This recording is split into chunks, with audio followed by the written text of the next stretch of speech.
Hello and welcome to the Fundraising Unlocked Podcast. Number 4. What we're going to be talking about today is how to build a rock solid mindset for your fundraise that's really going to move the needle in terms of what you're trying to do. Now look, fundraising is always going to go beyond your product or your traction or your company and what you're doing. Fundamentally, what fundraising is whether investors feel like you have the expertise and the mindset that you're going to be able to be successful and you're going to execute and actually create this business. That's the core of fundraising. It's the perception that you create of your mindset and the foundational side of your mindset that really moves the needle and helps you going forward. And if you don't have this rock solid mindset, if you can't build that foundational aspect of it, investors will see straight through it and you'll crumble and you'll fail your fundraise from the beginning, right? You've probably seen this many times before if you've done a fundraise before where you've got to the meeting, right? You've actually got some meetings with investors and they just don't like you that much, right? Or you crumble as soon as they start pushing you on more questions. Or when you're going through the fundraise, you're feeling stressed and you don't really know what to do. You need to be sure you're creating a mindset and having that foundational aspect of your mindset that's going to allow you to improve and be better at what you're doing. And then fundamentally from that position, investors will feel amazing with you and you'll be much better at fundraising. So how do we do this? Like, what does that look like? What are the actionable steps that you can take to create that winning mindset? Most step, and the first one I'd say you should do with the fundraise is just to deeply understand what makes you a great founder, right? At the end of the day, the core of fundraising is them investing into great founders. So you need to really make sure you know what that is, right? Now, you're not going to have everything solved. I'm not expecting you to be the perfect founder. Most founders aren't, even the ones that have gone on to build billion-dollar businesses, etc. But there is going to be certain things in your section of your experiences, right? Your knowledge or the things that you've done, what you have strengths in your toolkit, that's going to make you a great founder, right? And if you don't believe that you're a great founder, then you shouldn't be doing this business, right? Because you're just not going to be able to execute. You're not going to be able to raise the hundreds of millions that you need to. You're not going to be able to build a billion-dollar business, etc.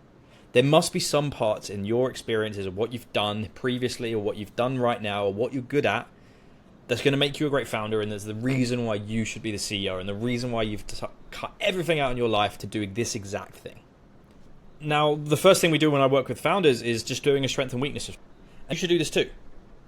Now, investors are looking for 6 different things in founders in deciding whether or not these 6 different things, whether or not you're good enough, right? So the first one is product building. The second one is sales and marketing. The third one is team building.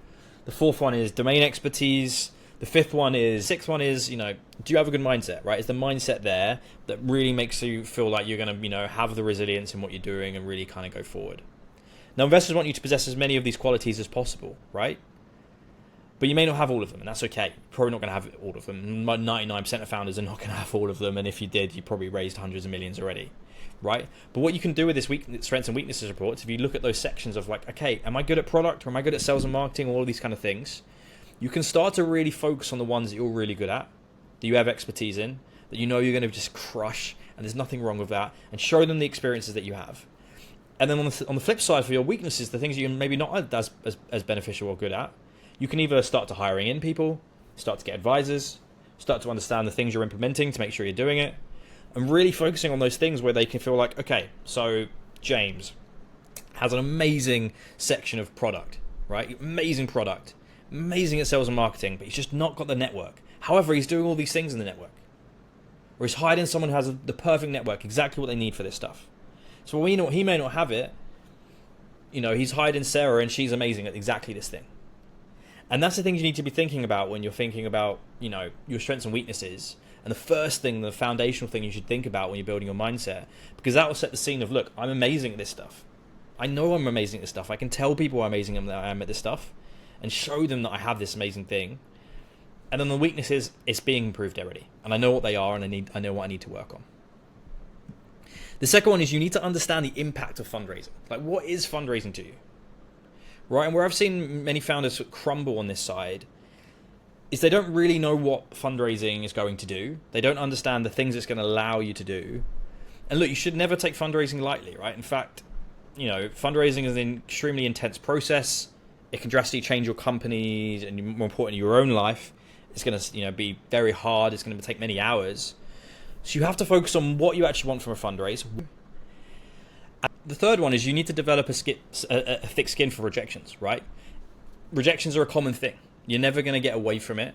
There are some rare examples of where, founders have gone through and, people have just instantly said yes to them, but it's very, very rare, extremely rare. Most of the time, 90% of the people you're going to speak to are just going to reject you. It's part and parcel of the industry. You can't stop it. So you need to be ready for it, right? And the way in which you do that, the way in which I found the best is, one is embracing the no, right? Really focusing on making sure that you're doing that. The second one is getting an advisor to help you with that, right? To be there as a coach, to help you with the stresses of that, to focus on the things that aren't doing it.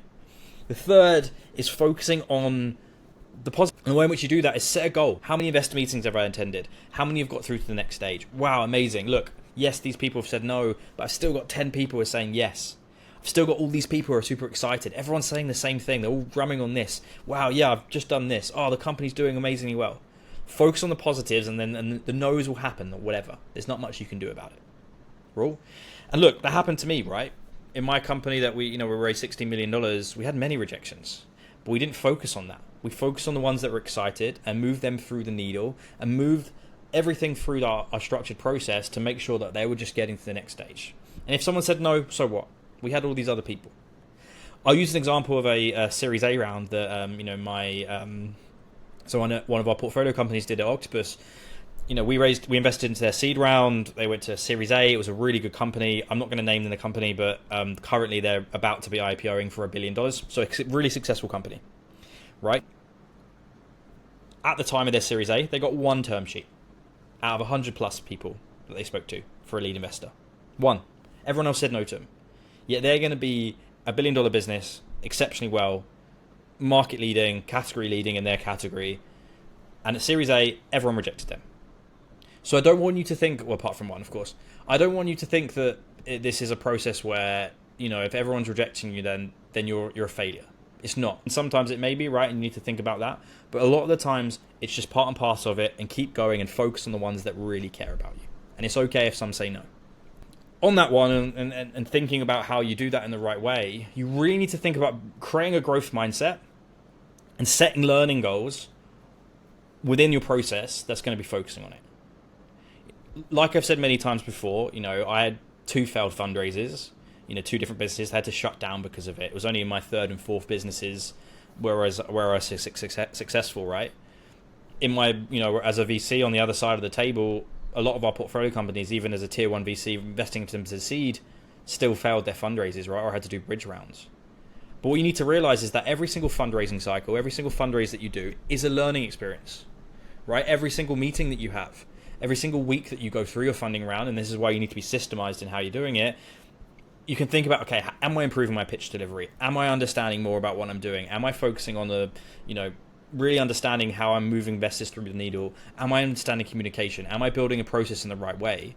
Because if you think about these learning and improvements, this is what's going to take you away. Like, so what? Someone rejects you. Okay, I know what I did wrong there.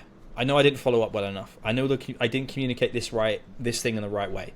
I know all these things now, so that my next meeting, I can focus on the right things. Or in my next funding round, I know what I'm doing correct. Because you need to be thinking about this in a long game, right? Funding is such a long journey, and it takes years, and you need to do it multiple times over decades. If you're going to be successful and you're going to build a $1 billion business, you're probably going to do 4 or 5 funding rounds at least over the next decade. And that's just for this business, let alone any other business you do. So if you treat every fundraising as a learning experience, your mindset will be a lot more rock solid. You won't be focusing so much on the money. It won't come across as transactional. And investors will feel that mindset. They'll feel like there's some sense of inevitability in what you're doing that will really make them excited. Another one is just, really making sure you're visualizing successful outcomes daily, right? So I want you to spend at least 5 minutes a day, each morning, visualizing what a successful investor meeting is, right? Looking back and thinking about what you really, where you're having amazing conversations with the successful investor outcomes or the positive outcomes that you've had in your business, and really focusing on that every 5 minutes, every morning. It's really going to help your mindset as you go through the fundraise and really prepare in the right way. Another thing is just stress management techniques. This is a very common thing. Stress is a very big part of a funding round. I'll be frank to you. That's why you need to make sure you're having advisors. That's why you're making sure you're keeping those techniques such as meditation, making sure that you're actually taking some time out during the funding round to speak to family and friends, to go on that walk, to have a glass of wine, whatever it is that makes you unwind and keeps yourself sane. Make sure you're doing that. Because if you overwork and your head is all gone and you don't have those processes in place, you're just going to crumble and your mindset's going to get worse. And look, fundraising is a challenging and demanding but very, very beneficial journey for you. And you need to realize the gravitas of it, right? It's not something that you can just wing. But also within that, it's an amazing learning experience. You'll only ever become a better founder from it. You'll only ever be able to build a better business. And if it's not this funding round, for future funding rounds, whether it's this company or the other or future companies, you will be better off for it. So if you think about it in that way, in terms of a growth mindset, in terms of thinking about it from a learning experience, in terms of building meaningful relationships, this is the things that is really going to move the needle for you, for your mindset, and really make sure that you're going to be successful. Hopefully that's helpful. See you in the next one.